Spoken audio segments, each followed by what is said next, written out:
Alle reden, keiner sagt Okay. etwas. Jetzt Sag redet denen mal, jetzt redet wir. Album hast du sicher gelesen, oder? Album, 100%. Fix. Lieblingslied? Outro. Vom Loco? Ja. Bruder Max. Wir sind Tränen gekommen. Ey, Wir sind Tränen gekommen. es ist ein krasses... Ich habe am Loco geschrieben, ich so, Bruder, Album krass, dein Outro nochmal krasser. Ich so, hör niemals auf Musik machen. Kleine Werbung, am Ende wird alles gut.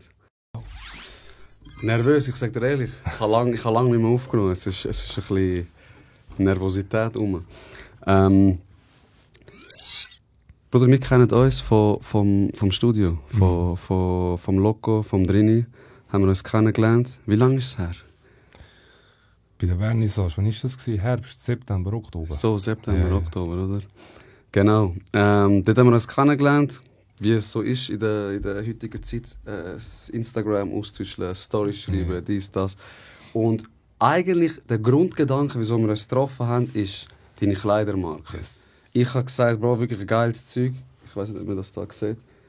Ey, ich habe noch nie einen Pulli angehabt, der so einen dünnen Stoff hat. Der maximale Sommerpulli, wirklich. Und das Design, lieblich arbeiten, das blenden wir nachher alles zap, zap, zap, zap ein. Bro, und dann ist etwas Spannendes passiert für mich. Wir haben geschrieben, ey, machen wir Kleider, dies, das. Und dann haben wir beide ein bisschen Intus gehabt. So, haben wir ein bisschen geschrieben. Und du weißt, dann ist man ein bisschen offenherziger. Und du kennst meinen Podcast. Mein Podcast ist ein bisschen, hey, lernen wir voneinander, schauen wir, was für Stories es gibt, wo andere können profitieren können. Und dann hast du eigentlich dich recht geöffnet und hast eigentlich gesagt, ey, das und das. Willst du ein bisschen mal etwas dazu sagen oder vielleicht mal das Anfangsthema reinrühren und dann schauen wir, wo der Vibe angeht? Ja, ich denke mal sicher, es gibt, wir alle haben so Themen, die eigentlich sehr einschneidend sind fürs Leben. Bei mir ist es auch noch nicht mal so lange her, Verlust vom Vater. Genau, ja. Das war schon recht heavy gewesen. Ja, Wie lange ist es jetzt? 14. Mai. 14. 7 Mai. Monate, ja? Ja, nein, 8. Nein, 9. 9 Monate. 9 Monate, 9 Monate, ja. 17. Mai. 14. 14. Mai. Bro, schau, es sind nicht mehr so Themen, ich bin mega vorsichtig, ich will nicht etwas ansprechen, wo nachher wie etwas aufmacht. Ich frage, wenn ich irgendetwas frage, wo Ja, du kannst alles fragen, ich bin offen so. Okay. Ich nutze es auch als, wie so vielleicht den Leuten ein bisschen helfen, wenn es Themen sind. Weil es ist halt schon auch so ein Thema, wo du eher dich verkrüchst, versteckst. fix. Und es ist auch wichtig, halt darüber reden. Wie war die Beziehung zu deinem Vater? Wie ein Homie. Schon? Ja. Schon? Er war auch schon mit dabei gewesen im Studio, wo wir das Album promotet haben, wo Zürich Meister geworden sind. Da sind wir mit so Flyer rumgegangen. Okay. Dort, er ist auch mitgekommen, am meisten für. Ich bin mit ihm Mensch. Er ist mitgekommen, haben etwas trinken im First. Ja. Okay. Schon wie ein Homie. Ja. Schon immer eigentlich so. Ich mache das immer so, wenn ich eine Geschichte höre, ich versuche mich wie so reinversetzen. Und Bruder, ich sage dir ehrlich, mir stehen gerade Haare zu Bergen. Ich habe Hühnerhaut am ganzen Körper. Ich stelle mir vor, bei mir näher ist so ein bisschen, also Mutter ist so für mich, es gibt nichts Höheres als meine Mutter. Und wenn ich mir das vorstelle, Bro, ich weiss nicht, ob ich das könnte. Oder ich sage mal so, wenn jemand dir das gesagt hätte, oder wenn du dich mit dem Gedanken früher auseinandergesetzt hast, und jetzt, wo es wirklich passiert ist das... Also reagierst du so, wie du das gedacht hast? Oder ich sage zum Beispiel, wenn meine Mutter nicht leben würde, kann ich von der Brücke springen. So übertrieben gesagt. Ja. Verstehst du? Es ist schwierig. Also ich glaube, du wirst dich nie daran gewöhnen und du kannst es wie auch nicht vorstellen, wie es ist. Also wenn es passiert, dann passiert es und du bist komplett in einer anderen Dimension. So. Also weißt du, also er ist an einem plötzlichen Herztod gestorben. Plötzlich. Also komplett aus dem Nichts. Okay. So, also wir haben am Vortag noch geredet, ganz normal. Dann ist meine Mama noch etwas mit dem Papi, nachher ist es eine Stunde gegangen, mit Reanimation, alles. Und dann, ich bin irgendwie im Schock gewesen, so. Dann bin ich am Morgen, meine Schwester ist dann zu uns gekommen, sie ist 4 Jahre älter, weißt, und dann ist sie zu uns gekommen. Und ich muss einfach raus. So, ich muss da raus. Bin rausgegangen, es war so 9, 10 gewesen, und dann läutet mir der Kollege FaceTime an. Und jeder normale Mensch hat nicht abgenommen. Ja. Aber ich habe abgenommen, es wäre nichts gewesen. Okay. Und es ist noch spannend, weil er läutet mir nie FaceTime an. Okay. Der hat mir noch nie in seinem Leben FaceTime angerufen, nur geschrieben oder normal angerufen. Und er hat irgendetwas gespürt? Ich weiss nicht, der war einfach am Laufen mit seinem Hund. So, er war Okay. am Spazieren, der ist in der Zeit auch gerade frisch Vater geworden, oder ist auf dem Weg zum Vater werden. Ja. Und ganz normal. Ganz normal. Ich bin in die Stadt gelaufen, rundherum gelaufen. Klar kommen damals so die Flashbacks schnell von den letzten 3 Stunden. Aber ganz normal. Du realisierst es wie gar nicht? Du realisierst es null. So. Und dann hast du immer nur als erstes im Kopf so, was ist mit deiner Mom? Weil ich wohne allein jetzt mit meiner Mom. Okay. Und ich habe gewusst, dass es für sie wahrscheinlich viel, viel schlimmer wird. Ja. So. Dann haben wir beide eine Woche eigentlich in der Stube gepennt und das Sofa ausgezogen. Und ich bin immer erst dann emotional geworden, als ich gesehen habe, sie pennt.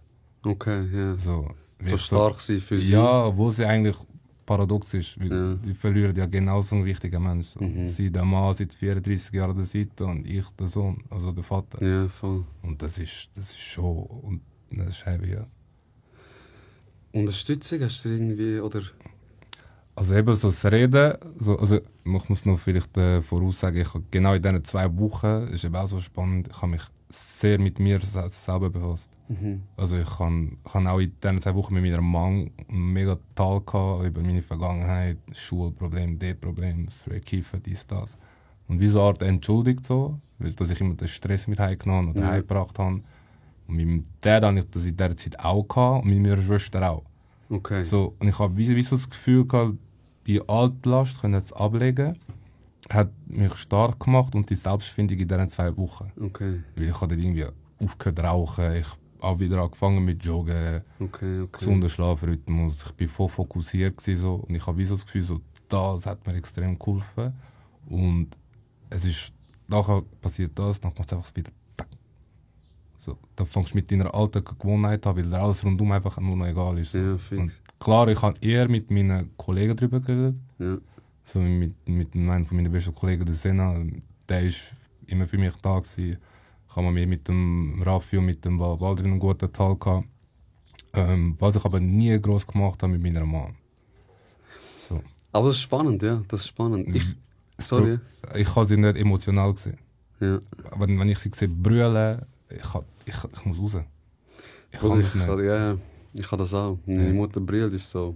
Ich war max hässig auf sie. Ich habe von mir aus Schuld, wir können streiten, egal. Wenn sie ein Tropfen, ein Tränen verliert, ist es. Ja. Ich kann mich noch erinnern, ich bin mal am Morgen aufgestanden, ich bin für und sie hat so ein Lied gelesen und hat putzt und ihr ist Tränen runtergelaufen.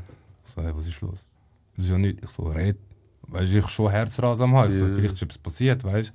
Dann sie so, ja, das erinnert sie an ihre Mami, die eben auch früh gestorben ist. Okay. So, meine Mami war 13, wo sie ihre Mutter verloren hat. Okay, krass. Und ich habe gesagt, so, ich habe sie nicht gesehen brüllen. Ich kann mir so raus. So, ich kann das einfach nicht. Aber für sie bist du einfach immer stark. Für sie ist, wenn sie da ist, bist du, wo sie hebt eigentlich. Wenn sie emotional wird. Oder gar kein emotionales Gespräch. Ich kann das mit meiner Mama immer nicht. Okay. Die emotionalen Gespräche. Auch wenn sie mich fragt, hey, was ist los? So, oder ich habe mal, glaube ich, im Januar mal einen Post gemacht von meinem Vater. So wie so ein Neujahrspost, Happy New Year, so für mich, so einen Brief an ihn sozusagen. Und sie hat natürlich gecheckt, dass es nicht immer noch egal ist, so in dem Sinn. Und dann hat sie mich auch darauf angesprochen. Ich so, alles gut, dies, das. Weil ich habe immer das Gefühl, so meine Last ist auch ihre Last. Ja, voll. Eben, eine Mutter ist so, sie sorgt sich. Das kannst du vergessen. Eben, deine Festplatte ist in dem Sinn, sie hat schon genug Sorgen, dass sie ihren Mann verloren hat. Sie muss jetzt nicht die Sorge haben, dass du deinen Vater verloren hast. Ja. Also. Und Und mit deinem Vater hast du es können? Oder war er eher so gewesen, mit dem du dich hast emotional austauschen, oder war es immer Kollege gewesen? Mit meinem Vater hatte ich eine eher kollegiale Bindung gehabt. Eigentlich schon immer. Ich hatte das nicht so das Vaterverhältnis gehabt. Okay. So, weil er hat es auch anerkannt. Also er hat es von sich die Heime anerkannt gehabt und hat es wie so nicht können mitnehmen. So. Ja. Also weißt du, die Nähe hat es nicht gegeben. Das war wirklich so wie so ein Homie gewesen, so. Er hat mir dann auch geschrieben, Frau Feld, ey, bist schon ja hier oder hast du das Ding schon gesehen, der und der. Ich so, nein, ich bin komplett schau gewesen, weißt du. So eine Bindung habe ich gehabt, so. Was extrem schön ist, so. Ich kann es nicht anders, so. Ich würde es auch nicht anders wählen. Also ich hätte es nicht anders wählen. Okay. So, weißt du, so mit ihm ich habe mit ihm auch schon einen Joint geraucht. Okay. So, zwar erst vor 2 Jahren, aber Aber weißt du, ich ja. mein, so, Ja. das ist nicht irgendwie so, es hat keine Hemmschwelle gehabt. Okay. So. Okay. Ja. Also ist es wie, du bist einer von deinen besten Kollegen verloren? Ja. Bro, sind Suizidgedanken ein Thema? Nein, das nicht. Aber Das nicht. man fragt sich ab mich schon so, ey, wo wird jetzt noch kommen? So, für was bin ich überhaupt noch da? So in diesem Moment. Das ist safe, ja.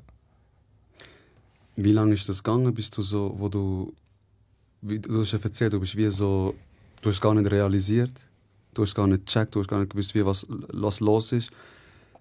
Wo du das erste Mal vielleicht voll in Tränen ausgebrochen bist oder wo du voll Fassung verloren hast und eigentlich wie realisiert hast, ey, Bro, es ist für mich ein bisschen schwierig, das anzusprechen, aber so, ey, ich sehe meinen Vater wie nicht mehr, weißt du, es war. Also ich hatte das erste Mal gehabt, wo sie ihn noch reanimiert haben. So, dort habe ich eigentlich, ab 20 Minuten haben sie reanimiert. Ich habe schon gecheckt, ey, Leute, ich kann eigentlich aufhören. Ja. Weil ihr reanimiert nicht einfach so über 20 Minuten, weißt du. Und dort ist mir bewusst, dort bin ich schnell voll in Tränen ausgebrochen. So auch kurz so schnell, okay, was passiert jetzt, dies, das. Und dann habe ich ihn mich anschauen. So, ich kann nicht Abschied nehmen. Okay. So, ich kann nicht können. Das war mir alles zu viel gewesen. Die Feuerwehr ist gekommen, Notärzte, Sanität, dann ist die Polizei gekommen, dann ist die Kriminalpolizei gekommen, wie es ein außerordentlicher Fall ist. Ja. Dann stehen plötzlich noch so 2 TVs in der Tür und der eine meint so das Erste, was er sagt, nicht am Morgen, so, ja, da schmeckt es nach Gras. Ich kann nicht, weißt du, Und am liebsten gerade eine ich hätte am liebsten gerade gesagt, so, willst du ihm gerade auffolgen, oder was? Weißt du, so völlig so, du bist völlig in dem Film nachher und so etwas. Und dann das erste Mal, wenn ich es wirklich so für mich realisiert habe, ist glaube so 3 Tage danach, als ich heimgekommen bin. So heimgekommen bin, hatte ich so die Flashbacks gehabt. Und dann bin ich ins Zimmer und dann habe ich mit der wichtigen Person am Telefon geredet und dort hat sie mich voll genommen. Okay. Aber voll. Voll ausgebrochen. Ja. Voll. Voll mit Schluchzen und dies, das, weißt du? So. Ich finde, das ist übertrieben wichtig. Also ganz ehrlich, ich finde so brüllen, seine Emotionen frei laufen lassen, finde ich maximal wichtig.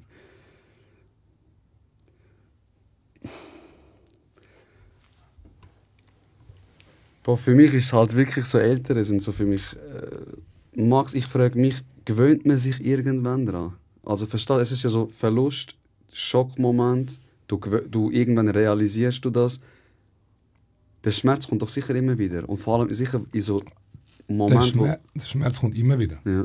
Ob das Weihnachten, Neujahr, Geburtstag Momente sind, wo du gerne mit ihm teilen willst. So, und es ist wie so, ich beschreibe es wie so kurz, so, wie so Stechen.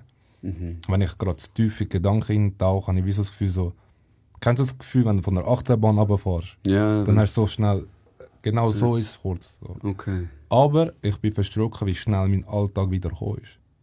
okay, So, okay. nach 2 Wochen ist für mich wie normal gewesen. So einfach ohne ihn. Ja, Es ist völlig, weil ich habe 2 Wochen oder knapp einen Monat, nein, 2-3 Wochen später ist der Dings gekommen, kommt Kleider von mir. Und dann habe ich mir so funktionieren. Ich habe klar den Moment gehabt, so, ich lasse liegen. So, ich höre auf. So. ja, fix. So, weil erst mein Motivator hat mir immer cool, weil man gesagt, ey, ich mache Homepage, dies, das, Ananas. Aber die Gedanken kommen immer. Ja. So, mache ich, höre ich auf, dies, das, oder eben auch so, statt die Flashbacks, so, die hast du immer wieder. Und du gewöhnst dich auf eine Art, also du gewöhnst dich an die Situation, dass der Vater nicht mehr da ist. Aber ich sage, ich habe mich nicht gewöhnt am Schmerz. Okay, So, okay. ja. Und was machst du? Also Kollegen sind sicher etwas, wo du sagst, wo dir Ja. Halt geben, Safe. also Umfeld. Ich bin der Meinung, du bist so stark, wie dein Umfeld ist. Also wenn du gute Kollegen, einen Kollegenkreis hast, kannst du auch lang stark bleiben. Wenn du allein bist, ist wie irgendwann gewesen. Was hat er sonst geholfen? Also psychologische Hilfe oder so? Das Das habe ich nicht genommen. hast du nicht genommen. Nein, ich habe einfach wirklich gute Gespräche gehabt mit wichtigen Leuten aus dem Umfeld. Ich habe auch wirklich die Zeit bekommen vom Geschäft, weißt du, was gesagt so, okay, jetzt fahrst du mal ein bisschen runter, nimmst Zeit für dich. Ja. Es ist jetzt also nicht so wichtig, dass du das und das jetzt machst, weißt du, so, hey, wir finden eine Lösung. Und auch irgendwo durch, was mir cool fand, ist, dass dass es meiner Mom irgendwo durch schneller wieder gut gegangen ist. Okay. Weil es ist halt so, es ist nicht so eine Krankheit gewesen, gell, die er hatte. Es ist wie so gekommen und dann, dann musst du mit dem leben und musst lernen, damit umgehen. Und du musst seitig wahrscheinlich noch ein bisschen anders, weil sie hat noch Kinder. Also sie hat mich, meine Schwester. Und ich glaube, für sie muss dann auch noch mal stark sein. Ja, oder sie will zumindest stark sein. Und sie hat auch ein gutes Umfeld gehabt, wo immer wieder bei uns war. Sie ist viel mit dem Bruder von meinem Vater unterwegs oder mit meiner Tante. Okay. Und da merkst du schon, dass es auch viele Leute hat, die sie aufgefangen haben. Und das hat mir wie wiederum geholfen. Ja. So wie du hast halt die Angst, deine Mutter verliert den Mann, du gehst arbeiten. Was macht sie 8,5 Stunden allein? Eben, ja. Weißt, so, da kommen doch die Gedanken, bist allein, kochst immer für 2, kochst nur noch für einen, postest nur noch für einen und schon für 2. Das sind alles so Sachen, die du jetzt nicht mehr machst. Und das hat mir ein bisschen die Sorge gegeben, so okay. Ja. 100%. Weißt du, was ich auch glaube, ist so, ich will das gar nicht schmälern und so, aber das ist das, ich stimme voll so, ich glaube, wie du gesagt hast, für meine Mutter ist es, glaube ich, am schlimmsten gewesen, weil du baust dir ja irgendwann eine eigene Familie wieder auf. Ja, Checkst du, wie ich meine, du, blöd gesagt, dein Vater wird niemand können ersetzen, du musst deinen Vater auch nicht ersetzen, aber wenn du allein bist, wenn du deinen Partner wie verlierst, ist es so wie ein härterer Verlust. Wie du sagst, du kochst allein, du bist allein, was machst du wie die ganze Zeit? Und das kann ich gut nachvollziehen. Du sagst, wenn es ihr gut geht, ist schon mal ein riesen Stein von deinem Herz wie Kate. Ja. Du hast auch gesagt, deine Kleidermarke, wie sieht man das? Wir blenden alles ein. Dein Vater hat dich mega unterstützt, gell? Das war so ein gemeinsames Ding so ein bisschen. Ja, also er ist sicher mal zuständig für die Homepage. So, er ist der, der es am meisten gefreut hat. So. Auch damals, als ich das erste Shirt rausgebracht habe, er hat es immer gerne angehabt. Geil. Er war auch so stolz drauf. Ja, er ist sogar mit dem, weißt du, das Burnout da. Denkst du nicht daran, dass es ein 60-Jähriger trägt. So. Ja, voll. Ja. So, weißt du, kommt er mit dem am Match, weißt du, so. Das ist geil. So. Und, ja, es war schon eine Stütze gewesen, was das Brand betrifft. Weil er hat sich halt auskennt, weißt du, mit Druckdateien, mit Internet, mit QR-Codes und all das. Er ist schon eine rechte Stütze gewesen. Auch nicht selbstverständlich für die ältere Generation. Sonst sind die Jungen, die ein bisschen mehr rauskommen mit den Dateien, QR-Codes und das. Er war technisch schon begabt gewesen. Okay. Bro, schön. Gibt dir das Kraft? Ist es so, wie ist das, wenn du jetzt ein Lied rausbringst, ist es so viel wie Hommage vielleicht an deinen Vater? Schöpfst du wie Kraft davon, dass du... Ja, auf jeden Fall. Ich wollte ihn auch irgendwo durch immer noch stolz machen. Also, weil ich habe viele Ideen, ich habe meistens so viele Ideen auch aus Emotionen oder Situationen, die ich erlebt habe, wo ich irgendwie so auf den Druck fetzen. So wie das Burnout. So. Das Burnout kommt nicht einfach von irgendwo. Voll, es sieht cool aus. So, ja. Ja, voll. So, bis das mal so gestanden, wie es jetzt steht, ist es ein Kopfig des Grauens gewesen, wenn ich so darf sagen. Ja, da darfst du alles sagen. Und, alles sagen. Ja, also das hat schon auch recht eingeschnitten, wo ich so gecheckt habe, okay, jetzt muss ich allein. So. Und ich bin nicht jemand, der sich auskennt mit Druckdateien. Ich habe einfach irgendwann so die Idee gehabt, so, ich bringe Kleider, ja, was brauche ich? Ja, scheiße. Habe ich einen Kollegen, wo mir helfen kann, wo ich natürlich auch etwas zahle. Also, weißt du, so, und irgendwann baust du etwas auf. Ja. Wie ist die Idee gekommen mit den Kleidern? Die ist schon easy früh gekommen. 2017, nein, eigentlich hat es angefangen, als ich angefangen habe zu arbeiten. Okay. So, als ich mein erstes Geld verdient habe. So, mit meinem ersten Sneaker, mit meiner ersten teuren Hose, wie es halt so ist. Dann habe ich im 2018 einen guten Kollegen kennengelernt, der mittlerweile wie ein Bruder ist, der Vitum, ist Künstler. Okay. Er malt ganz crazy. Dann haben wir so witzig gemacht, so, ey, ich will irgendwann meine Brand. Ja, wie soll sie heißen? So und so. Und ich so, fett nicht. Dann hat er mir den Namen gegeben, mach doch Leroy's. Tönt geil. So, sieht ausgeschrieben auch nice aus. Ja, mega. Und dann habe ich mal irgendetwas so ein Backprint gemacht, so irgendwie so wasted, so komplett, so fast schon Psycho mehr, als würde so ein Psycho einfach nur so mit so einem L drin ist. Und vorne dran einfach nur so dezent Leroy's. Und die haben nicht so viel, so 20, 30 Stück oder so. Und das ist der Kollege einfach gegeben, so, die haben es gekauft. Dann irgendwann ist das mit dem Burnout gekommen und dann das nächste gekommen, dann habe ich gesagt, okay, wenn ich jetzt schon gut Shirts verkauft habe, also gut, jetzt nicht irgendwie, dass ich jetzt fetten Umsatz gemacht habe, aber ich habe gemerkt, okay, es kommt irgendwo an. Ja, voll, es findet irgendwie den Empfänger, ja. Ja, und dann habe ich mich wirklich mal auseinandergesetzt mit Ideen, aufgeschrieben, alles, was mich gerade inspiriert hat, weißt du, irgendwie, okay, wo passt das vielleicht rein, wo passt das rein, und dann ist 2020 gekommen. Dann ist Burnout die Kollektion rausgekommen, ja. Okay. Irgendein Vorbild, irgendeiner, der dich inspiriert. Designmäßig in Inspirationen der Virgil Abloh. Okay, der ist fucking gold. Ja. Das ist crazy. Das ist crazy gewesen, ja. Ja. Und dann ist im 21 soll eigentlich, im Oktober 21 soll eigentlich die 2 Kollektion kommen, wo jetzt rausgekommen ist, sagen wir so 3 Jahre später. Dann ist aber eben die Tochter auf die Welt gekommen. Dann hat sich alles so, dann überlegt so, soll ich überhaupt noch weitermachen? Du musst Zeit, Geld investieren, es ist halt ein Risiko. Du kannst nicht mehr einfach irgendwie machen, was du willst, wenn du jetzt ein Kind hast. Fix. Dann ist gleichzeitig noch die Training gekommen. So, weißt, es kommt alles ein bisschen miteinander und dann ist ganz lange einfach mal nichts gestanden. So. Und dann letztes Jahr, Anfangsjahr, hat der Sena gesagt, so, bring es endlich mal raus. Ich so, ja, mal schauen. So. Es ist parat, alles fertig gewesen. Dann habe ich einen Kollegen kennengelernt, der Jeffrey, der für mich jetzt die Designs macht. Der hat Dateien können retten, weil ich die Originaldateien nicht mehr hatte. Okay. Und der ist ein Grafiker vom Beruf. Super. Das ist geil und der hat mir helfen. Und dann ist es rausgekommen. Bro, das habe ich dir gesagt, wo wir geschrieben haben, wo du so ein bisschen gesagt hast, du bist 27. 27. Brüder, du hast gefühlt 3 Leben gelebt, Mann. Ich schwör's dir, du hast mir ein bisschen gesagt, das ist auch, du bist Vater. Ja. Du bist Vater vor 24 gewesen. Also sie wird 4 jetzt, ja. Das, ja. Wie ist das, Mann? Ich bin 30, ich habe kein Kind, kein nix. Ist es geplant gewesen? Ist es nicht geplant gewesen? Es ist sicher mal Plan gewesen mit dieser Person. Nach 7 Jahren Beziehung schaust, was eigentlich kannst du etwas aufbauen. Fix. Dass es aber dann so schnell geht, hätte man nicht gedacht so. Okay. Und dann bist du 24, plötzlich bist du einfach so im Kreissaal und wartest, bis dein Kind rauskommt. Das ist crazy. Das ist crazy, mit 24 kann ich im Ausgang so, ja, wir sind halt eine junge Familie. Also meine Mutter ist erst mal schwanger geworden mit 16. Okay. Also meine Halbschwester ist fast 10 Jahre älter. Okay. Meine Schwester ist 4 Jahre älter, hat jetzt auch 3 Kinder. Ja. Meine Mutter ist mit knapp 55 einfach mal 7-fache Großmutter. Okay, ist so ein Familiending. Ist ein halber Clan, weißt du? Halber Abu Chak. Aber es ist crazy. Es ist etwas Schönes. Ich habe eigentlich immer gewusst, ich will Jungvater werden. Es ist etwas Schönes, wenn du Jungvater bist. Ja, es ist etwas Unbeschreibliches. Ich glaube, etwas Schöneres gibt es nicht, wenn dein Kind das erste Mal einfach Papi sagt. Und auch tiefere Liebe, oder? So, also eben, ich kann mein Umfeld einfach. Bedingungslose Liebe. Ja.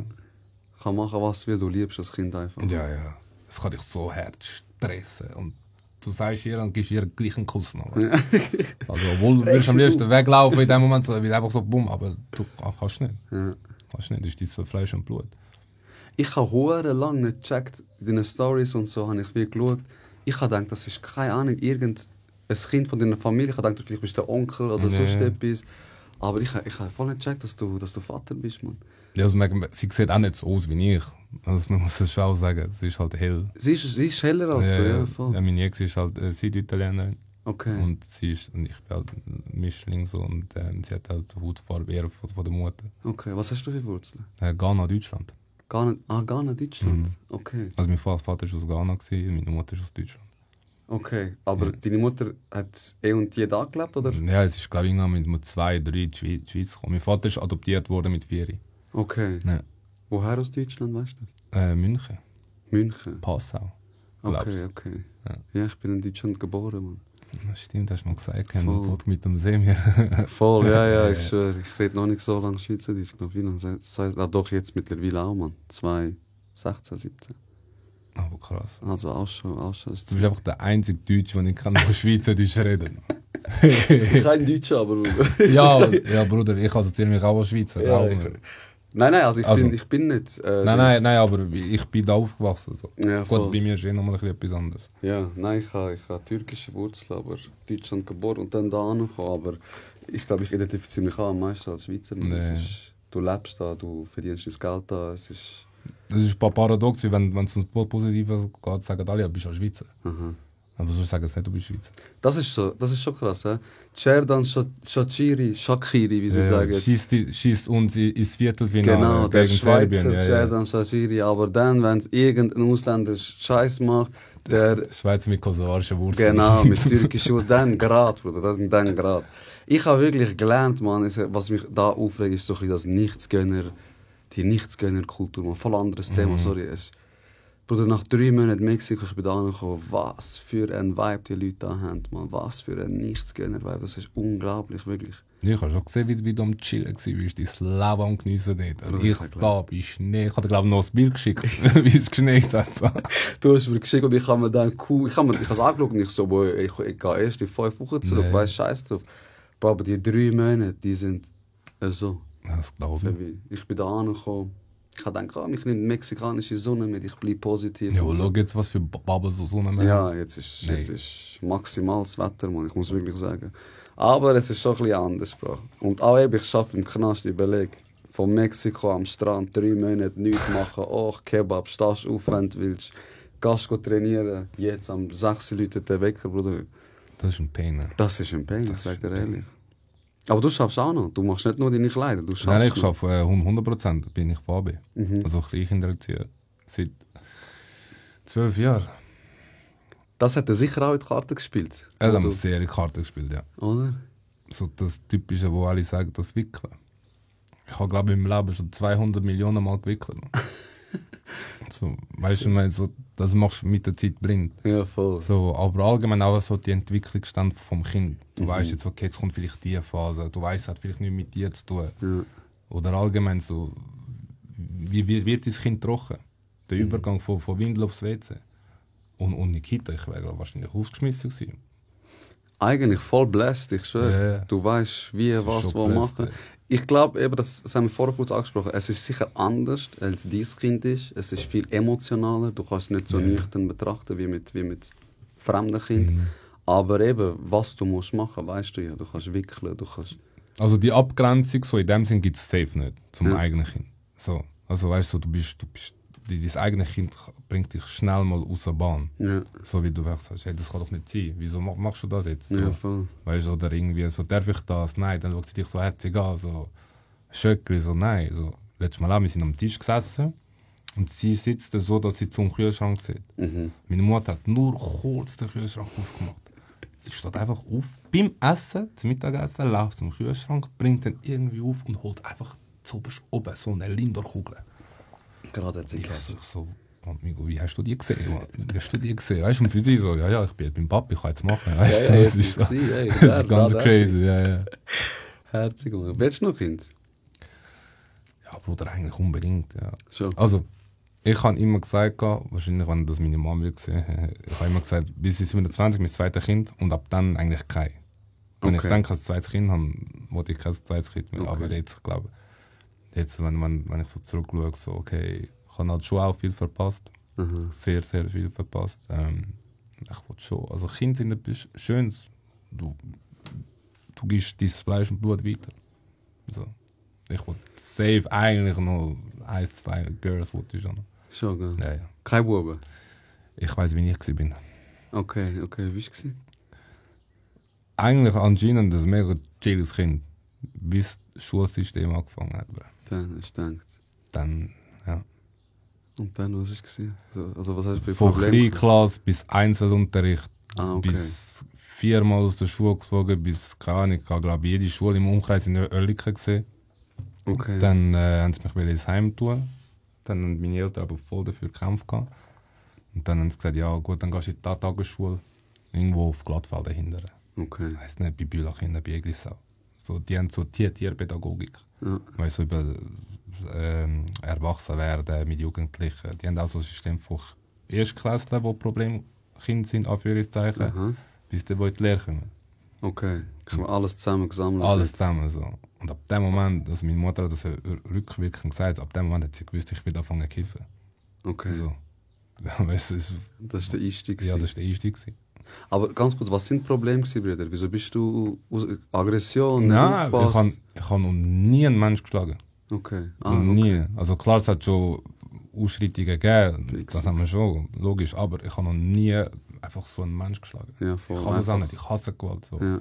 Und die haben nicht können mit mir umgehen und ich habe nicht können mit ihnen umgehen.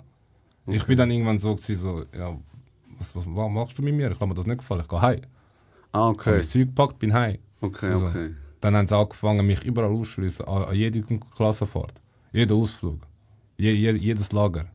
Der und der bleibt da und der Leroy. Aber Immer wie- so als letztes noch gesagt, und der. du hast dich so gefreut, so. Yes, mein Name ist nicht gefallen, mein Name ist nicht gefallen. Und der Leroy. Und so. Aber weil du nicht mitgemacht hast. Das Ich ist habe doch- nicht mitgemacht, ich bin anscheinend ein Störfaktor gewesen. Ich kann mir wie nicht darunter vorstellen. Weil ich habe noch nie eine Lehrerin einfach so beleidigt oder einen Lehrer. So. Erst dann, als ich gemerkt habe, hey, du gehst nicht mit mir korrekt um. So, nur weil du erwachsen bist, geh mit mir normal um. Ja, genau. So. Und immer wenn etwas war, bin immer ich schuld gewesen. Immer. Und ich habe mir das nicht gefallen lassen. Okay. Bin ich ein bisschen rebellisch gewesen. Ja. Renitentes Kind, sagt man in der Psychologie. Ja. Okay. Und dann hast du angefangen zu kiffen, wie deine Mutter das vorausgesehen hat? Ja, es ist so gewesen, du hast halt plötzlich so die Eltern, so, wo dann sagen, eher andere Probleme haben mit eben so Kiffen, Graffitis, was auch immer. Mhm. Und irgendwann haben wir so zusammen einen Joint geraucht. Wie alt bist du? 12. Ja, das ist ein einschneidendes Erlebnis gewesen. Schon. Ja. Wie bist du, weißt du noch, wie du drauf warst? Das Gestaunt des Grauens. Schon. Also so Lachflash oder so, ich weiss nicht, wo ich anfange und wo ich ende. Ich habe wie so das Gefühl, mein ganzer Körper ist am Kribbeln. Okay. Mein ganzer Körper ist am Kribbeln. Okay. So, ich habe wie so nicht können richtig laufen, irgendwie so. Ja. Und einfach so voll high. Okay. So. Also nicht so ein geiles High, wie wenn ich jetzt in einem Sommer jetzt vielleicht einen Joint wieder rauche. So. Okay. Gar nicht. Es ist so eher so Stress und so, du weißt nicht, was mit dem Körper passiert. Ja, Kennst du das Bruder, nicht? mit dem Alter, also ich bitte dich, weißt du, wie willst du checken? Und dann ist es halt immer ein bisschen mehr geworden und dann irgendwann habe ich viel gekifft. Ja. Aber das ist ja noch spannend, du hast gekifft, das war eigentlich kein geiles Gefühl gewesen, und dann hast du weiter gekifft. Wie kommt das? Denkst du, das ist eher so auf Einfluss oder hey, ich will mit den Eltern connecten oder scheiß auf alles, Mann? Ich glaube ein bisschen alles. Okay. Ich glaube so, weil ich habe wie so zum ersten Mal so Anerkennung gehabt von den Eltern. So, also von den Eltern, die halt sind, 15, 16, das ist genau so das Alter, das mega cool ist. Ja. Weißt du, so, Frau, kann ich mit denen rumlaufen und so dies, das.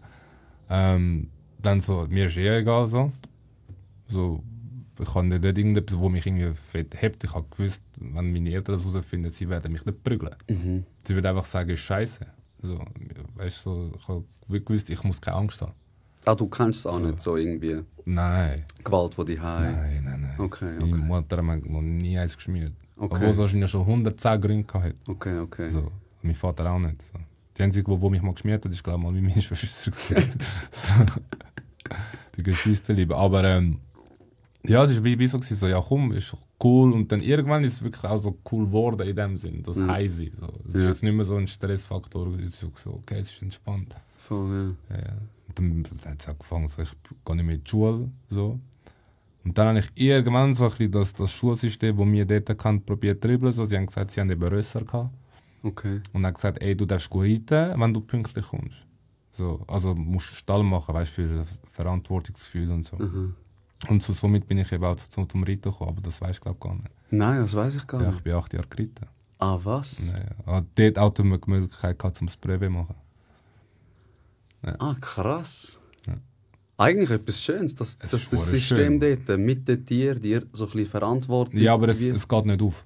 Geht's Weil nicht auf? Du bist 2 bis 3 Tage, ganze Tage unter der Woche im Stall mit den Tieren. Okay. Aber verlangen noch, dass du die und die Prüfungen machst. Weißt du, was ich meine? Okay, ja. So. Und dann habe ich einfach nur noch das gemacht. Krass. Und dann von wie alt bist du gewesen, bis wo du geritten hast? Von 8 bis 16. 9 bis 16, so in dem. Okay. So, ja. Wie alt bist du in der 5. Klasse? 9? Cool, Bruder. 4. In der 4. bin ich gegangen, 6. Ja, kommt etwa an, so 8, 9. So, ja. Okay. Ja. Auch untypisch, eigentlich. Es ist sehr, sehr untypisch. Sehr untypisch. Sehr untypisch, ja. Und aufgehört hast du, weil? Sie haben den Trösser weggegeben. Und dann hat es auch wieder Stress gegeben in der Schule. Also mit mir. Okay, vermisst es? Oder würdest du gerne wieder? Oder? Ich sage dir ganz ehrlich, ich würde wie gerne wieder reiten. Schon? So, ja. Also ich bin letztes Mal, wann ist es? Letzten Sommer, im Juni, genau, bin ich wieder mal im Stall gewesen. 2 Tage. Einfach mal der Kontakt wieder zu der Rösser ist schon schön gewesen. Krass, Bruder. Das ist etwas, wo ich mich noch nie, nicht mal gedacht habe. So, hey, würde es mir vielleicht gefallen. Also wir haben auch einen Stall machen und Rost regeln und alles, weißt du, so, am Huf mithelfen, pipapo. Ich würde auch sofort das Ross holen, aber das kannst du dir nicht leisten. Ja, voll. Das ist ein teurer Spaß. Eben, also meistens siehst du so halt wohlhabende Frauen, meistens, es ist wirklich so, an der Goldküste, die dann dort wohnen und dann irgendwie noch ein Ross haben. Ich habe gehört, es ist ein maximal teurer Sport/Hobby. Ja, also was du kannst machen, ist natürlich eine Elite-Beteiligung beantragen, bei gewissen Stellen, je nachdem, aber du suchst halt hure viel. Okay. Ja, oder du besuchst hure lang. Sorry, wenn ich auf das eingehe, das ist immer aber was gibt dir das für das Gefühl, Brüder? Oder was ist das am Reiten? Frei. Freiheit? Frei, ja. Auch weißt du, wenn ich mit dem Ross bin, ausreiten, irgendwo im Wald, in Eglisau, es hat er frei gehabt. Okay. So wie du musst dich aber aufs Ross konzentrieren. Okay. Und das Ross spürt dich. Ja. Das ist ein typisches Fluchttier. Okay. Sobald du nervös bist, fängt es auch an nervös zu werden. Okay. Spürst so. Die Energie. Das ist eigentlich auch ein gutes mentales Training. Ja. Crazy, Mann. Ich schwöre. Wenn du mal gehst, schreib mir. Fix. Ich schwör's dir, ich würde es mir gerne, es nimmt mich wunder. Ich bin ehrlich gesagt nicht so ein Pferdefreund. Gar nicht eigentlich. Aber das mit dem Freiheitsding kann ich mir gut vorstellen. Aber ich glaube, das kannst du nicht einfach so schnell, komm, gehen wir jetzt, ich komme mit dir mit und dann gehen wir da. Also gut, ich kenne auch keinen mit einem Stall, so. Ja. Aber es gibt halt natürlich Leute, also ich kenne Leute, die haben schon Kontakt so zu Stall. Aber eben so ein Ross im Reiten, wo du nicht kennst, das funktioniert sowieso nicht so gut. Eben, ja. So. Und dann ich, wo keine Ahnung habe, bam, gehst gerade vom Ding und dann gibt er noch eins mit den Hufen. Also ich bin mal ganz mies geflogen. Eben, ich wollte dich fragen. Ganz grusig. Was ist passiert? Wir sind aus der Reithalle gelaufen und die Reithalle hat es irgendwie vom Wind zugeschlagen. Okay. Das Ross ist verschrocken. Cool. Einen Satz hat es gemacht und ich habe einen Flug gemacht. Ist dir etwas gebrochen? Nein, aber ich habe irgendwie das Gefühl, ich konnte 3 Wochen nicht mehr laufen. So. Okay, ich komme doch nicht, Bruder. Ist gut für mich. Ich komme doch, ich chill mit Hunden. Ich liebe Hunde über alles, Mann. Ja? Ja, Hunde, Bro. Ich sage, Hunde sind die besseren Menschen. Hunde zeigen dir, was bedingungslose Liebe ist. Ich bin eben mehr mit Dings aufgewachsen, mit Katzen. Mit Katzen? Ja. Ich eigentlich auch, muss ich sagen. Ich habe, glaube ich, 2, 3 Katzen mal gehabt, als Kind. 2. Einer war ein richtiger Bastard. Der hat sich gar nicht streicheln lassen, nichts, ekelhaftes Ding. Und der eine hat mit dem kleinen Bruder, ist so verfressen gewesen, hat ihm fast das Auge ausgekratzt, wo er am Pennen war. Ich glaube, steh mal auf, du Missgeburt, ich will etwas essen. Und Hunde sind ein bisschen sozialer, Mann. Die sind nicht so asozial. Ja, du musst mit denen aber auch etwas machen. Du musst etwas machen. Ja. Ich habe im Militär den Hundeführer gemacht. Das wollte ich eben machen. Hast du gemacht? Hast du machen? Sie haben mir gerade den Oberlaut gemacht. Wegen? Ja, wegen so Berichten, die ich abgeben musste und wegen dem Knie. Okay. Okay. Bruder, schau, ich sag dir ehrlich, es ist geil, mit dem Hund connecten, ist brutal, aber die Ausbildung dort, ekelhaft. Weil jeder ist im Militär am Chillen, die Logistiker und so, voll Spass am machen, dies, das.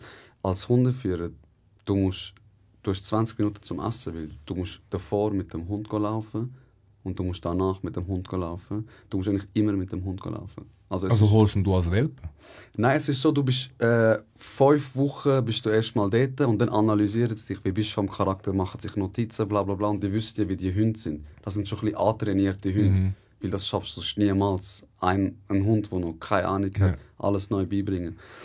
Und dann stehst du dort und nachher sagen sie, rekrutieren, Stall 13. Und dann gehst du und dann siehst du zum ersten Mal deinen Hund.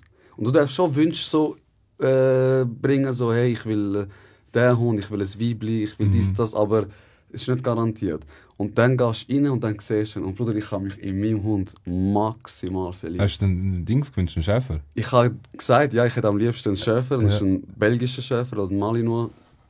Das Weibli habe ich auch wählen. Ich finde Weibli cooler und die pissen nicht überall alle 2 Minuten irgendwo hin. Und dann bist du mit dem Hund dort und dann schaffst du 13 Wochen nur mit dem Hund. Und es tut sich eine Connection binden. Ja.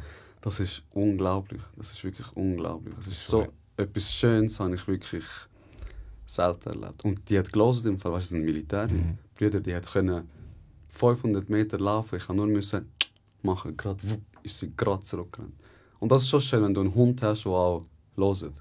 Weißt du, nicht so ein Hund, wo du rufst 1000-mal, der macht, was er will, rammelt dort einen Hund, klaut dort das Spielzeug. Mega schön, muss ich wirklich sagen. Nach diesen 13 Wochen gehst du ihn wieder ab? Du machst Prüfungen, Wesenstest, Prüfungen, kannst du überhaupt mit dem Hund umgehen und so. Und wenn du das kannst, dann bekommst du den Hund mit. Zahlst, glaube ich, 2.000. Ist nichts für den Hund. Also es ist mit Stammbaum, trainiert, reinrassig, bla bla bla. Und dann hat der Scheiß angefangen bei mir, ich sage dir ehrlich. Weil die haben von mir erwartet, dass ich es ist meine Schuld. Ich will da nicht irgendjemandem Schuld geben. Du musst 2-mal die Woche, Brüder, obwohl du 100% schaffst, auf das fucking Wintertour fahren, wo ich nicht gerne habe. Und ich muss bei der Redok dort mit dem Hund trainieren. Kollege, ich arbeite 100% in der Psychiatrie. Ich habe meine Kollegen, ich habe meine Familie. Easy, ich habe es von Anfang an wissen. Ich sage dir, ich bin schuld. Aber Bruder, Aber das ist nachher auch ein Pain, wenn du nachher musst abgeben nach dieser Connection aufbauen. Ja, nein, ich kann eben nicht müssen abgeben. Ich habe den Hund auch... Bruder, ich sage dir ehrlich, schau, ich habe das Militär nicht so krass, so... Wie soll ich sagen? Ausländerfreundlich empfunden. Ich sage dir meine Erfahrung. Yeah. Ich bin in einer Kompanie von 150 Leuten bin ich der einzige Ausländer gewesen, der einzige Aslak. Dann habe ich noch Hochdeutsch geredet dort, und dann heisse ich noch Hakan. Und alles so mit so... Bruder, ich bin mit Leuten gewesen, die haben zu Tod geschwungen in der Freizeit. Die mit so Kuhohrring und Die Edelweiss-Shirt, Edelweiss, Hamster da. ja, genau. Nichts gegen das, weißt du, aber einfach um so die Diskrepanz aufzuzeigen, ja. Ja. Und wenn ich ins WK und so gegangen bin, Bruder, die haben mich einfach ficken. Die haben mich in der Nacht aufgeweckt, Strafaufgaben gegeben, dies, das, er ist renitent, er hört nicht, dies und das. Und nachher haben sie mir gesagt, wir nehmen dir den Hund weg und so. Und ich habe gesagt, probiert. Mit viel Druckmittel. Ich schwöre. Immer wenn du etwas nicht gemacht hast, haben sie gesagt, ich nehme dir den Hund weg. Was für ein Bastard, ich schwöre. Riesen Krieg gehabt, Bro, aber nein, sie haben mir den Hund nicht weggenommen. Ich bin nachher dort austreten. Ich habe nachher psychisch, ist mir nicht so gut gegangen, zum Psychiater, aber bin ich untauglich geworden. Und dann habe ich wirklich eines WK gemacht und dann habe ich gesagt, ich will mir das nicht antun. Bro, ich kann nicht mehr pennen, Mann. Ich bin an, die haben mich wirklich einfach ficken. Da bin ich aber schon froh, dass ich nicht das Militär machen musste. Bro, bist froh, ich schwöre. Ich sage dir ehrlich. Es ist geil im Sinne von, wenn du zurückdenkst, ist geil, du denkst so, weißt du noch, dies, das. Aber wenn du in dem Moment bist, Bruder, ist gar nicht geil. Ist gar nicht geil, wirklich. Und vor allem, ich bin so dort und ich bin schon so ein Herdentier. Ich bin mit meinen Kollegen und ich catch auch schnell einen Vibe, weißt du, mit Leuten. Und dann bist du dort mit so vielen Leuten, die du nicht connecten kannst. Ich habe schon nachher 2-3 Leute gefunden, die ich gerne bekommen habe, wo wir so ein bisschen kollegiale Basis wie hatten. Aber Anfangszeit, wirklich, ich bin gestorben dort. Und wie sie dich ficken, man. Mattkontrolle und so. Bro. Du hebst so etwas in die Luft. Alle zeigen nachher, dass du das wie hast, weißt. Sie zeigen zum Beispiel, jeder hat so eins bekommen, hebt es in die Luft, dann hebst du das in die Luft. 10, 9, 8, 7, 0. Und dann, wenn es einer abnimmt und er noch nicht auf 0 zählt, bestraft es die ganze Kompanie. Yeah. Und dann immer der Fick die ganze Zeit, so der psychische Stress auf dich. Ganz ehrlich. Drehst die Zeit zurück, ich gehe fix nicht. Doppel-UT, sofort. Im Nachhinein sage ich, du hast viele Sachen mitnehmen, auch mit Scheißsituationen lernen, umgehen und... Grenzen von einem selber sagen ja die meisten, genau, die ich kenne. Genau. Weil, Bro, wenn du mir sagst dort, und die haben mich wirklich eben, ich sag dir für mich, wieso es ist, einziger Ausländer, der ficken wir jetzt, haben sie mich so probiert zu schleifen und immer, wenn ich so kurz davor war, alles anrühren und sagen, fickt euch einfach, weißt du was, haben sie gesagt, dann geh doch, wir nehmen dir den Hund weg. Einfach so. Weißt du, so. So ist richtig. Boah. So richtig, Bro, emotionale Erpressung. Und der Hund war voll nicht militärtauglich gewesen. Voll nicht. Die ist verschrocken ab jedem Ding, Bro. Am Anfang, wo ich ihr Heu gesagt habe und sie ist unter mir gewesen, sie hat fast Panikattacken bekommen, Mann. Und das sollte ein Militärhund sein, weißt du. Ich wollte einfach den Hund retten dort. Ich habe einfach gesagt, nein, ich habe mich jetzt an den Hund gewöhnt. Ich nehme sie da raus und ich kann... So ist es auch passiert. Die Schweine. Ich schwör's dir. Nein, Bro, gut hast du gemacht, ich schwör's dir. Scheiße. Aber ich hätte gerne den Dings gemacht, Zivildienst. Weil ich bin VB. Aber wieso haben sie den UTG? Doppel. Ja, erstens mal wegen dem Knie Ja. und weil ich da damals in der Schulzeit Jugendpsychiaterin hatte, so eine Schulpsychologin, Psychiaterin, die hat so einen Bericht geschrieben. Und die hat auch, dort drin ist von wegen eben so Konsum und dann haben sie noch geschrieben, Gewaltausbrüche. Wenn ich einfach aufgestanden bin, durchgedreht bin, mein Zeug dann bin ich gegangen. Okay, also verbal einfach. Ja, Aber aber das hat sie nicht so notiert. Dann habe ich einen Brief bekommen vom Militär, ja, gerade Doppel-UT. Ich habe nicht mehr an die Aushebung. Ich bin genau am Infotag gewesen. Ich so fix Hundeführer dort. Ich habe mir die Vorstellung gehabt, so ein Golden Red River, weißt du, so ein Suchhund. Ich schwöre, das hat mich voll gecatcht. Suchhund hätte ich wollen. Nee, Weil es gibt ja gecatcht hat Schutz und Suchhund. Nein, ich habe Suchhund wollen. Ich habe auch Suchhund gemacht. Und nachher komme ich den Brief über. Ich so, ja nein, ich habe jetzt nicht mal Zivildienst auf das, wo ich ja also weißt du, auf dem Gebiet, wo ich ja arbeite. Wie hätte ich angeschissen jedes Jahr Rechnung vom Militär? Das ist ja das befreit dich ja nicht von dem. Nein, das befreit dich nicht. Das befreit dich nicht von dem. Bruder, ganz ehrlich, eben, eigentlich, ich bin froh, ich einen Hundeführer machen, weil ich bin genau in dieser Zeit bin ich meine Hochfachschule am machen gewesen, der Pflege. Das heisst, ich wäre fix Sani geworden. Weißt du? Hätte ich also, und Sani wäre irgendwo im Tessin gewesen. Hure hätte ich Lust gehabt, jeden Tag 3 Stunden anfahren dort und 3 Stunden wieder zurück. Aber von dem her ist es gut gewesen. Ich wollte noch etwas ansprechen. Du hast gesagt, eben, Kiff war ein Riesenproblem gewesen. Wie lange hast du geraucht? Oder jetzt eben so viel ich weiss, rauchst du sehr selten. Also intensiv gekifft habe ich von, sagen wir mal, 13 bis 17. Okay, Bis 17. aber nicht so lang. Nein, aber dort haben wir intensiv. Mit Dort Bong haben und... wir, ja, mit Eisbong. Und der Kollege hat einen Lungenriss gehabt wegen dem. Ja, das habe ich noch oft gehört. Aber bei diesen Shisha mit diesen Bazooka-Schläuchen, die es gegeben hat, die Leute haben sich Lungen Das ist nicht gefickt cool müssen. gewesen. Wir haben auch wirklich viel verraucht, einmal am Nachmittag. So, So, Fuffis sind gegangen. 2 Lappen 50. Wie viele Leute? Das 4. Ein Nachmittag? Ja. Ja, aber das ist Rekord. Also weißt du, das sind so wirklich so die Phasen gewesen, wo einfach die Superblends einfach nur noch sind. Okay, Die haben wir dort irgendwie neu entdeckt. ja. Und es ist so, ja, das war früher gewesen. Dann habe ich meine Ex kennengelernt. Dann irgendwie so mit 18 und dann hat es das alles nicht mehr gegeben. Also ich habe schon vorher aufgehört. Okay. Dann habe ich halt natürlich gewusst, ich kann nicht einfach aufhören und den gleichen Kreis haben. Das funktioniert nicht. Du kannst nicht aufhören mit den gleichen Idioten hängen. Ja, Sinn, so. die Verlockung ist gross, dass du Die drinnen ist gehst. gross, so. Und dann eben 18, 19 mit meiner Ex zusammengekommen. Auch recht früh. Und dann habe ich all das dann nicht gekannt. Ja. Wie Ausgang, Party, Saufen. Klar bin ich ab und zu mit ihr zusammen in den Ausgang oder so, aber nicht gross irgendwie so. Okay, aber was hat dich jetzt so animiert aufhören? Oder wieso hast du aufhören? Ich habe wieder anfangen mit Shooten. Okay, Also, okay. Und dann hast du gesagt, für das muss ich das so, sein. ja, und was bringt mir nicht viel. Was wollte ich? Stone ins Training. Ja.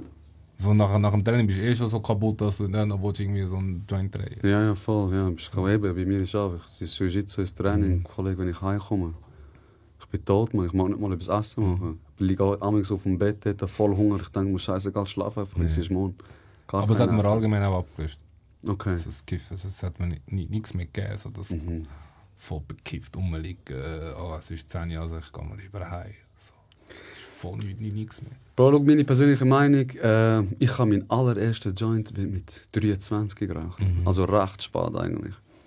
Am Anfang ist übertrieben lustig, ich sag dir ehrlich. Es ist haha, du lachst wegen allem, Essen ist viel fein. Aber irgendwann ist es einfach nur noch Rauchen, das du geraucht hast. Ja. Es ist weder lustig, noch ist es chillig.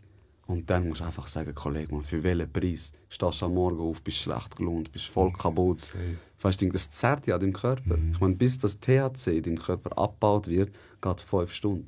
Das heisst, wenn einer raus und gehst pennen, die ersten 5 Stunden schlafst du wie gar nicht, weil dein Körper so Ist damit mit dem beschäftigt Abbauen, ja. ist, mit dem Abbauen. Dann pennst du noch 3 Stunden, nachher läutet der Wecker und du fragst dich, wieso bin ich so müde? Ja. Ja, wenn ich jetzt einen rauche, dann im Sommer meistens so. Bist an der Rente, Landewiese, hast einen Vibe, bist am Grillen, dann geht einer um, dann ziehst du wieder an. Ja. Aber der letzte, den ich geraucht habe, war in Mallorca.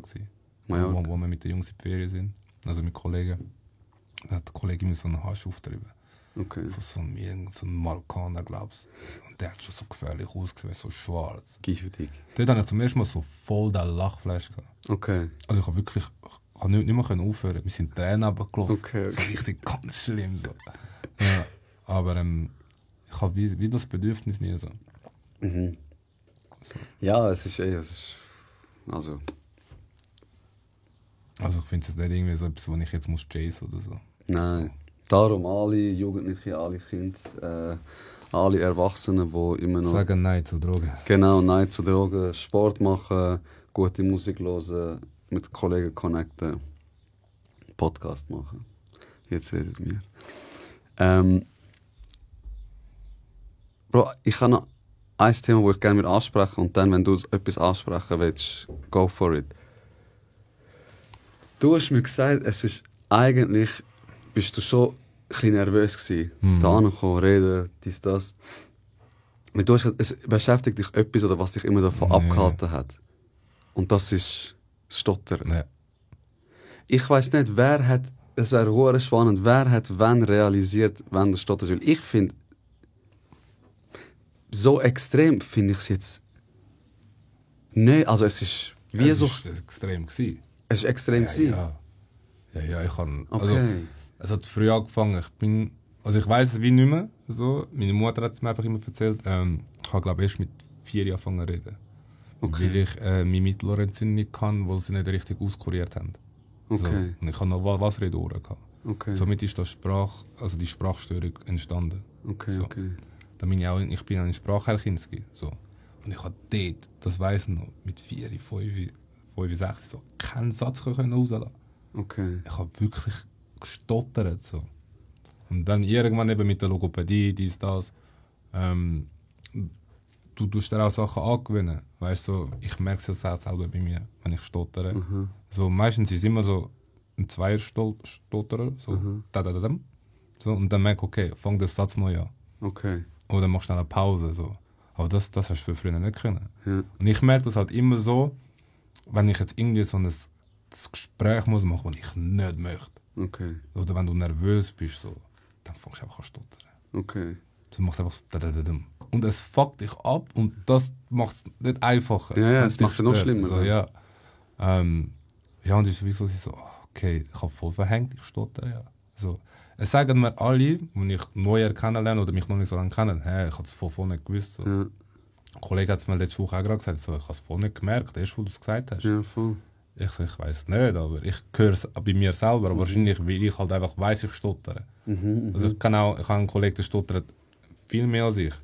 So, und dann gibt es noch das verschiedene, das Poltern, es gibt ja verschiedene Arten von Stottern. Okay. So, und ja, das ist so wie so ein Punkt, wieso ich nie groß, der Kollege hat mich auch schon eingeladen zu einem Podcast, wo ich einfach nicht gerne bin. So. Oder nicht gerne gewesen bin, aber ich habe wie so genug, ich habe mal ein Interview gesehen von einem Fußballspieler, der ist voll ein Stotterer. Ja. Hardcore. Und der hat das Interview gegeben nach dem Spiel, weil sie ein wichtiges Spiel gewonnen haben. Und der ich so, du bist ein G. Und dann habe ich mal reposten und einen fetten Text dazu geschrieben. So. Einfach weil das mich so inspiriert hat. Ja, es ist schön, dass die Leute nicht denken, was denken die anderen, sondern sagen, Amigo, da bin ich. Ja, also, Scheiße, wenn es passt, passt es, wenn es nicht. Aber eben, so, wenn du es nicht hast, ist es einfach so reden. Aber wenn du selber da drinnen bist, ich glaube, bis der Schritt mal in deinem Kopf wie macht, oder bis du die Courage mal hast, dann wirklich vor der Kamera zu stehen und zu reden, ist, glaube ich, nicht so easy. Ja? Also, wo ich es wirklich merke, ist, wenn ich jetzt irgendwie einen Vortrag muss haben, wo ich mich nicht so gut auskenne in dem Thema und ich zuerst muss einlesen und dann okay. Aber weißt du, bei Sachen, wenn ich mich weiss, wie artikulieren, ich kenne das Thema, dann ist es voll easy. So. Okay. So, aber ich hatte gerade letztes Jahr in einer Weiterbildung müssen irgendetwas präsentieren. Ich habe eine halbe Stunde Zeit gehabt, so, um mich vorzubereiten. Ich sage, was soll ich jetzt davon vorbereiten? PowerPoint noch machen, ich PC nicht so begabt. PowerPoint, ja, okay, da. Mehr habe ich nicht können, weißt du? So. Ja. Und dann musst du noch das Thema präsentieren, wo du nicht voll drin bist. Das ist der Kopf. Ja, Das ist ein riesen Pain. Klar. Ja. Und das ist ja das Tückische, weil es fällt dir ja sowieso schon schwer, über Sachen reden, wo du nicht gut... Also wie jetzt Schulvortrag, wir mal einen Vortrag müssen machen über ein Schiff. Es interessiert dich nicht, du hast keine Ahnung und zu dem kommt dann noch das Stottern. Also wäre das Stottern wenigstens dann bei einem Thema, wo du dich gut auskennst, würdest du sagen, easy, ich kann wenigstens, das Thema kann ich wenigstens. Aber das ist ja so Kacke und dann kommt noch die Belastung mit dem Stottern. Ja, vor allem, es stresst dich schon von Anfang an, dass du stotterst. Ja. Weil du weißt, wenn ich jetzt einen Hänger habe, dann war es. Ja. Ich weiss noch bei der VA, Bruder, ich wäre am liebsten so gewesen, so. Ganz schlimm. Glaube ich. Ganz schlimm. Obwohl ich ein Thema hatte, also ich habe bei der Probe-VA habe ich das Thema genommen, der Stadtclub in der 2. Liga. Weil Zürich ist ja dort abgestiegen. Okay. So. Und dort konnte ich das gut präsentieren, weil ich die alleine gemacht habe. Und dann habe ich VA, die zu der LAP zählt, habe ich mit einer gemacht. Wir haben gesunde Ernährung gehabt. Das Typische, wo glaube jeder Zweite so, einfach so einfach ist. Ja, Und irgendwie die ist irgendwie völlig nachher irgendwie komisch geworden, ist nicht mehr zur Schule gekommen und habe ich sie das letzte Mal gesehen bei der Abgabe. Sie hat mir gesagt, sie lässt es binden, sie lässt es durchlesen, bei hat sie alles nicht gemacht. Okay, geil, danke. Und dann habe ich erfahren, ich muss es allein präsentieren. Dann sagt man dir, ja, aber du musst dir keine Sorgen machen. Ich so, was keine Sorgen? Ich habe ja nur meine Hälfte, aber die ganze VA wäre ja durch 2. Ich kann sie ja nicht halbieren. Nee. Funktioniert ja nicht. So. Und dort bin ich mächtig in die Schweiz gekommen. Aber hast du müssen dann? Ja. Dort müsste es egal sein. Logisch, ja, Vertiefungsarbeit. Ja, aber ja. es ist dort ist so der okay. Bis am 11 Jahren Abo und am 11 gehe ich heim. Ja. So, das ist so richtig so der Brainfuck des Grauens. Aber es ist geschafft. Ja, ich bin ungenügend, schon. Aber ich habe LAB bestanden. Okay, immerhin. Hauptsache, am Ende fragt dich niemand, welche Note, dies, das. Hast du bestanden? Ja, heute, da ist der Job. Bro, so Dings, Hänseln in der Kindheit, ist das Ja, Thema normal. gewesen? Schon? Normal, aber auch schon nur weil ich auch dunkel bin. Bro. Das Okay. ist, ja. Dunkel und dann noch stottern. So. Also ich bin in Oerlikon aufgewachsen. Gefährliche. Ja, gefährlich. Ja. Das habe ich schon lange nicht mehr gehört. Ich habe es zum ersten Mal vor einem halben Jahr gehört. Ja. Ich habe mich kaputt gelacht. Ich habe nur Gewaltstätten gekannt. Oder Stechendinge. So ein Scheiß. Und Janine, also meine Schwester und ich, sind einfach so die einzigen dunklen Kids gewesen. Okay. In dem ganzen verdammten Schulhaus. Es hat, paradox, neben dem Schulhaus hat es eine Durchgangsstation gehabt für Asyl. Also Asylbewerber. Aber die sind zu der Zeit noch nicht in Klasse, weißt du? Und meine Schwester, Gott sei Dank, schon älter als ich, kennt so die älteren Kids so, ich habe schon mal Freifahrt. Ja. So. Also ich muss mich jetzt nicht so irgendwie schauen, mit wem ich jetzt Stress mache. Wie Ja, meine Kollegen. So, meine der Rücken ist so, da. weißt du. Aber dann ist sie in der Oberstufe. Und dann bin ich einfach nur noch da gewesen. Ja. Dann hat es angefangen. Ja, die Schwester ist nicht mehr da. Ja. So, ja, dann eben Umgebung. Immer. Und das immer so von so Schweizer Kindern. Immer so. Es hat so einen gehabt, ich weiss noch. Ich sage jetzt seinen Namen nicht. Aber ich habe den nicht vergessen. Der ist mit so einer Soft-Air rumgelaufen. Der darf mich einfach runterballern. Weißt du, so kaputte Schweizer. Die dann aber irgendwann im Alter nach irgendetwas suchen und das einfach nicht bekommen. Ja. So. Weißt du nicht mehr? Also wenn wir dich mal irgendwo sehen, run.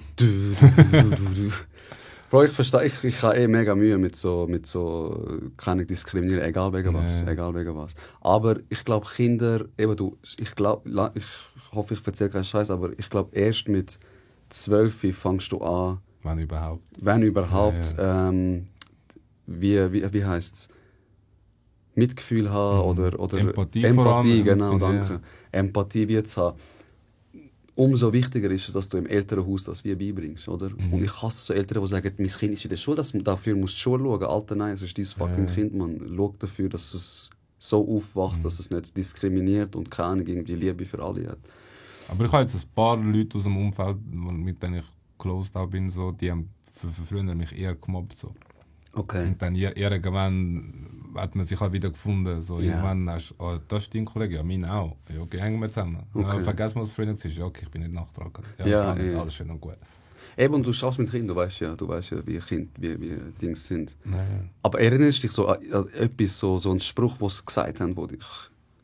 Ja gut, ich glaube, als Schwarz ist halt immer so, dass nicht Ja. was auch immer, oder geht zurück im Busch, so, oder was auch immer. So. Aber jetzt auf Stottern bezogen. Es war zu der Zeit, wo noch der Dings raufkam, der 5. mit Unit. Der hat immer Okay, da haben sie immer gebracht. aber der hat ihn okay gefunden, weißt du, das ist so ein bisschen lustig. Ja. So, klar, in der Zeit ist es gerade Ja, in lustig der gefunden, Zeit so. Aber es ist im Nachhinein okay, es ist, ja. Was hat geholfen? Musik. Musik? Musik. Okay. Musik. Sie hat immer gesagt, ja, singen. Einfach so für mich, weißt du. Jetzt mit der Zeit, ich laufe mit einem Kopfhörer rum. Wenn ich am Laufen bin, ich rap einfach mit. Okay, und dort stotterst du nicht? Nein, gar nicht. Boah, das finde ich so krass. Ich habe letztes Mal ein Video gesehen von einer oder einem Typ, ich weiß nicht mehr, bei so Auditions schon. Bro, also wirklich stottern, das, was du machst. Also wirklich Max, Bro. Ja. Jedes Wort hat sie etwa 100 Mal müssen anfangen gefühlt, man. Und dann sagt sie, ich sing. Und alle sagen, Kollege, also ganz ehrlich, wie willst du singen? Bei aller Liebe, weißt du? Bro, die hat gesungen im Fall. Crazy. Ja. Und das ist schon krass, weil es ist ja einfach gesangliches Reden. Aber du kennst den Text. Ist das jetzt mit dem zu tun? Ich glaube schon. Okay. Also ich habe es gerade letztes Mal überlegt, ich glaube, weil du ganz genau weißt, auch wenn du jetzt mal eine Line auslässt, du weißt, wo wieder einsetzen, wo es weitergeht. Und da ist einfach so ein Reden. Und ich glaube, unser Gehirn tut wie weit zu wenig schnell mitschaffen, wo stottert. Oder einfach der Sprachteil vom Gehirn. Okay. Und beim Gesang, ich kann auch wie jede Line auswendig, von denen ich höre. Dumme Frage, wenn du liest, stotterst du nicht? Je nachdem schon, weil ich bin ein Schnellleser und dann fängt es wieder an. Okay. Ja, und dort kennst du den Text ja nicht, du liest sie, ja. Okay. Crazy, man. So, aber jetzt zum Beispiel, wenn ich jetzt einen Text habe, auf Apple Music und gehe auf den Text, los und rap mit, dann funktioniert es. Okay. So. Schreibst Keine Songs. du? Also ich habe angefangen letztes Jahr mal mit ein bisschen so Poetry schreiben, einfach so für mich. Wo einfach irgendwie so die Gedanken, Emotionen einfach so einfließen. Ja. Du bist eine mega tiefe Seele, glaube ich, oder? Oder ich gebe mir mein Bestes, um einfach die Version zu werden, wo ich gerne sein will. Ja. So. Und ich glaube, wir suchen alle die Version, wo wir gerne sein wollen, aber wir wissen dann nicht, wie das hinkommt. Und die Frage ist immer so, wirst du die beste Version sein? Ja. Und welche Bausteine brauchst du dafür? Was ist die beste Version von dir? Genau, ja. So. Aber ich muss schon sagen, es sind 2 tiefgründige Jahre gewesen. Ja. So. Ich habe vieles gelernt. Glaube ich, Bro, glaube ich. Ich sag dir ja, du hast 3 Leben gelebt. Ja. Also ich habe die letzten, sagen wir 2 Jahre eine Person an diesem Seite gehabt, die hat mich gepusht, wo es gegangen ist und hat mir vieles gezeigt, ob es jetzt eine Selbstreflexion ist, über Emotionen reden, über Wut reden, was auch immer. So. Und dann habe ich angefangen, mich selber zu reflektieren. Was schwierig ist. Ich sage dir, es ist das Schwierigste, aber es ist das Wichtigste auf dieser Welt. Und etwas, was hure wenig gemacht wird, ist Selbstreflexion. Ich finde, das ist so bei vielen noch ein mega Fremdwort, aber mal anhocken und, wie du sagst, fragen, welche Version willst du von dir sein, welche bist du. Also, ich habe angefangen, wenn ich reflektiere, mir Sachen aufzuschreiben. Ich bin heimgekommen, am Dienstag, Max Rage-Modus. Wirklich übertrieben hässig, arbeiten, ich bin wieder da. Und dann habe ich mir gedacht, Kollege, was machst du eigentlich? Du bist 3 Monate gewesen, beste Leben hast du gehabt, dort in Mexiko, kommst da an 2 Tage und drehst schon wieder durch. Ja. Und dann habe ich angefangen, schreib auf, was stört dich, schreib auf, was kannst du ändern und schreib auch auf, bist du jetzt eigentlich nur hässig, damit du hässig bist, oder ist wirklich etwas dort mehr dahinter? Bro, Game Changer. Game Changer. Oder mal einfach laufen. Weil, was soll mir das schon bringen? Laufen ist Liebe, man. Bro, laufen, Sonne, ab und zu mit Musik, ab und zu aber auch ohne, einfach Natur hören. Wirklich. Also ich habe es so gemacht, ich habe mir dort eben in den 2 Wochen, wo ich mich extrem selber am finden im Mai, bevor mein Vater gestorben ist, habe ich mir wie so 6 Fragen aufgeschrieben. Und ich immer durch den Tag wie so in die Notizen geschrieben habe. Ja, wie hast du geschlafen rückblickend? Wie hast du dich gefühlt, wo du aufgestanden bist? Was gibst du für Ziel? Was brauchst du, um die Ziele zu erreichen? Dann irgendwann so zwischen dem Tag so, hast du die Ziele erreicht? Wenn nicht, was brauchst du für den nächsten Tag? Okay. So. Bro, ich schwöre, ich probiere das auch mal. Ich finde so Sachen matchentscheidend, man. So, das haben wir sehr, sehr cool gefunden. Yeah. Also, und ich sage auch, wenn ich glaube, die Phase nicht gehabt hätte, genau die 2 Wochen vorher, dann hätte es mich wahrscheinlich viel, viel mehr genommen. Ja. So. Heavy, Bro. Heavy. Ich schwöre, danke viel mal, man, für deine offene Art. Ich schätze es maximal. Ist voll nicht selbstverständlich, finde ich. Und ich finde, also, ich hätte nicht erwartet, dass wir so Tiefen erreichen in diesem Gespräch, weil wir uns auch nicht gross kennen. Eben ab und zu im Studio mit dem Loco, mit dem Drini, haben wir uns gesehen, ein bisschen so Instagram geschrieben. Aber wirklich, danke vielmals, man. Richtig grosser Charakter, Bro. Danke für die Einladung, Bro. Sehr gerne. Gibt es etwas, Bro, wo du ansprechen willst? Habe ich irgendetwas dich untergraben, überfahren, irgendetwas? Nein, Bro, ich glaube, wir haben sehr gut deep können diven, Bro. Ja. Was denkst du, wie lange sind wir am Reden? Das ist immer so schwierig. Ich schwöre. 1,5 Stunden. Stunde 5. Ah, doch. Stunde 5, doch nicht. Hey, danke vielmals fürs Zuhören. Wenn es Fragen gibt, wenn es einen Wunsch gibt für eine zweite Folge, wenn wir ein paar Sachen ausgelassen haben, ihr noch mehr vom Leroy wissen wollt, schreibt einfach in die Kommentare. Wir tun auch seine Kleidermarke, also wirklich, ich sage das nicht einfach, weil er jetzt da ist. Das wird absolut mein Lieblingspulli, Bro. Ich habe noch nie einen Pulli angehabt, wo sonst, ich sage dir so, du gehst im Sommer raus, denkst, ich liebe Hoodie-Ding, aber dann denkt man so, wäre geil, aber es ist ein Tick zu warm für jetzt, für einen Hoodie. Und dann hast du mir den in die Hand gegeben und ich habe mir gedacht, krass, Alter, wieso ist eigentlich niemand auf die Idee gekommen, so einen leichten Pulli zu machen? Ursprünglich wäre die Idee, das war eine Herbstkollektion. Okay. Ursprünglich. Und dann habe ich aber gesagt, so, fuck it, ich mache es jetzt einfach so. Ja. Und dann ist aber gewiss, okay, es kommt im Mai, kommt es das heißt, bis es released wird, Juni. Und ich dachte so, okay, scheiße, ich habe jetzt nicht so einen heavy Stoff, weil ich liebe Hoodies. Alle meine Hoodies sind so locker 360 Gramm. Okay. So wirklich so heavyweight. Okay. Und ich so, hey, wir müssen etwas machen für den Sommer. Du kannst nicht 2 Hoodies und 2 so schwer im Sommer raushauen. Ja, voll. Dann habe ich gesagt, okay, wir müssen dünn raushauen. Einfach für Sommerabende oder morgen ist auch geil. Max. Ja. Wirklich Max. Danke vielmals. Danke. Geile Sicht, Rudi.